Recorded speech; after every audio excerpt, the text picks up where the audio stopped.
सदाशिव ने अपने ज्योतिर्मय लिंग स्तंभ के दाहिनी ओर ब्रह्मा को प्रकट किया तथा उन्हें विष्णु की नाभि से उत्पन्न कमल पर आसीन कर दिया। ब्रह्मा चकित थे, वे कौन हैं? उनका जन्मदाता कौन है? उनकी उत्पत्ति का स्रोत क्या है? ये जानने के लिए वे जिस कमल पर खड़े थे उसी की आधारभूत कमलनाल में अपने जन्मदाता का अन्वेषण करने के लिए प्रवेश कर गए।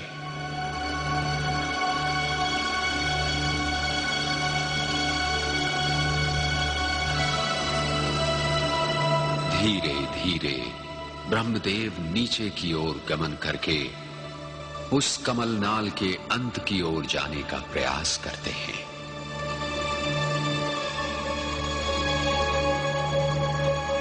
उन्हें ऊपर नीचे चारों ओर शून्य ही शून्य दिखाई देता है, परंतु नीचे की ओर निरंतर गमन करके भी ब्रह्मदेव कमलनाल के अंत का संधान नहीं कर पाते। उस अंतहीन कमलनाल में वे युग युगों तक भ्रमण करते रहते हैं, परंतु उन्हें अपने सर्जक के दर्शन नहीं होते।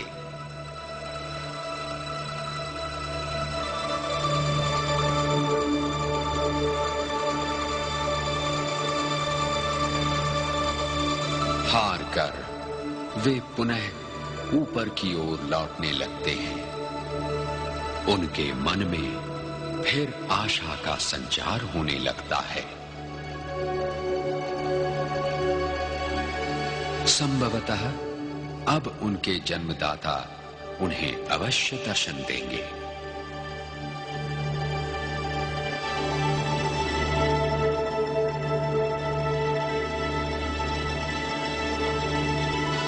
परंतु उनकी आशा पूर्ण नहीं होती।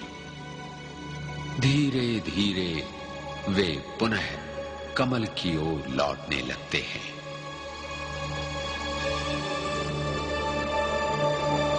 अपने सर्जक का पता लगाने की ब्रह्मा की अन्वेषण यात्रा असफल सिद्ध होती है।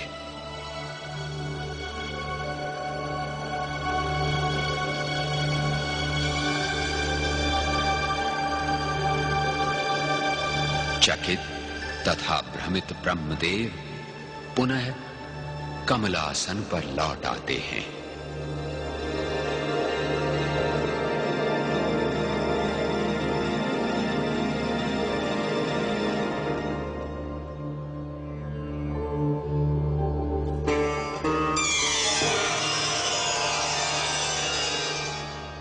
आप कौन हैं?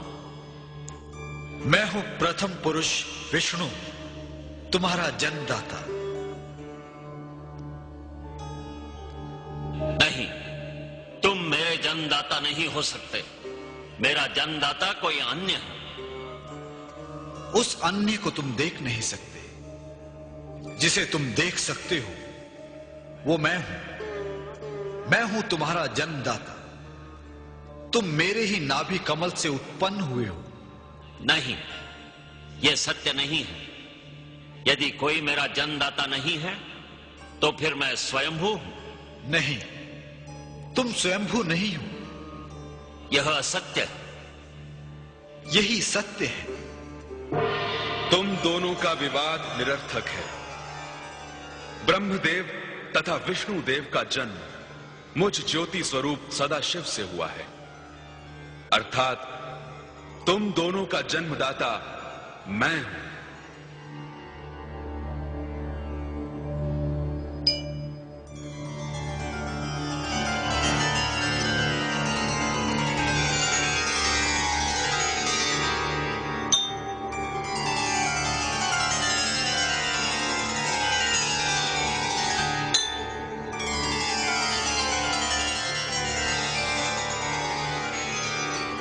अ, उ, म, इन 3 अक्षरों द्वारा मैं ही व्यक्त होता हूं। शब्दमय ब्रह्म रूप ओम ही मेरा मूल स्वरूप है। इसी ओम में समस्त ब्रह्मांड समाया हुआ है। बिंदु एवं नाद रूप में निर्गुण हूं तथा प्रणव रूप में मैं सगुण हो जाता हूं। मुझ सदाशिव को प्राप्त करने का एकमात्र साधन ओम ही है। संसार का समस्त ज्ञान विज्ञान मुझ प्रणव रूप में ही समाहित है। यही ओम मेरा सनातन प्रतीक है। शिव के प्रतीक ओम में से सर्वप्रथम चंद्र प्रकट हुआ, जो शिव के मस्तक की शोभा बना। डमरू, जो शिवनाद का सर्जक एवं नटराज शिव का प्रमुख वाद्य है। त्रिशूल, जो संसार की दुष्ट शक्तियों का नाश करने वाला शिव का प्रमुख अस्त्र है। नाग, विषधर नाग शिवकंठ की शोभा बनकर विष प्रभाव का अंत करते हैं। शिव अंगों की शोभा बढ़ाने वाली अक्षमाला शरीर ताप पर नियंत्रण करती है। त्रिपुट, ब्रह्मा विष्णु महेश तीनों शक्तियों का प्रतीक शिव के ललाट की शोभा बना। त्रिनेत्र, शिव के मस्तक पर विराजित ये असाधारण नेत्र शिव की संहारक शक्ति का प्रतीक है। ब्रह्मदेव, अब तुम्हें सृष्टि की रचना करनी है। जो आज्ञा सदाशिव। विष्णुदेव, ब्रह्मदेव द्वारा रचित सृष्टि का तुम्हें पालन करना है। आपकी आज्ञा शिरोधार्य है सदाशिव।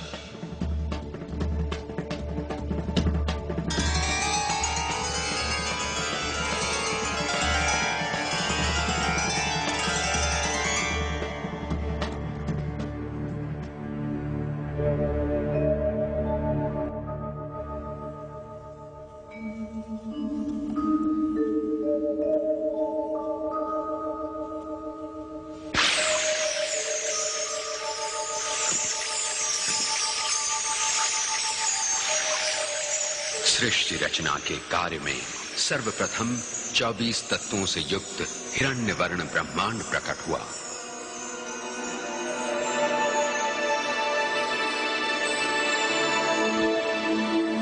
उस ब्रह्मांड में चेतना जागृत करने के लिए भगवान विष्णु उसमें समाहित होकर सर्वत्र व्याप्त हो गए।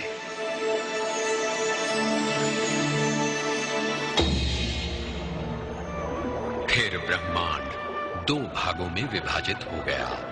ऊपर आकाश बना, नीचे का भाग जल तथा पृथ्वी बने।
अपनी इस रचना से ब्रह्मदेव संतुष्ट न थे। उन्होंने चिंतन किया। उस चिंतन के फलस्वरूप उनके मस्तक से 4 मानस पुत्र उत्पन्न हुए।